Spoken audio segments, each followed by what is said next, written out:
Brisbane නුවර රසකාමී ඔබගේ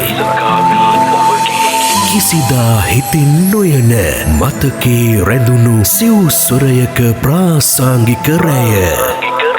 සංකේත ඉතරිදවනා සුසුමක් වගේ පළමු ප්‍රසංගයේ ප්‍රවේශපාත් දින ගණනාවක් ඉතිරිව තිබියදීත් අවසන්වීමට තරම් ප්‍රේක්ෂක ආදරයක් මගේ අතහැර යනදා පවා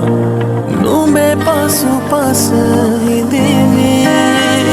ඒ අසීමිත ආදරය හමුවේ එදිනම දිගහැරුණු දෙවන ප්‍රසංගයක් විදිරේ වෙරළම තනේ ඇනිතු හසරල්මා නිතග පිලේ වසර 25කට පසුව බ්‍රිස්බේන් ප්‍රාසංගික වංශ කතාවේ නව පිටුවක් දිනක අපිටත් වැරදිලා ඇති ඉතින් යලි හමුවෙන්නේ නෑ එකම දිනක ප්‍රසංග දෙකක් සිලෝන් රිදම්ස් අපගේ ස්තුතිය මේ තරම් ආදරයක් ලබා දුන් ප්‍රේක්ෂක ඔබටයි මෙවැනිම උසස් රසයකින් හමුවෙමු නැවතත් ළඟදීම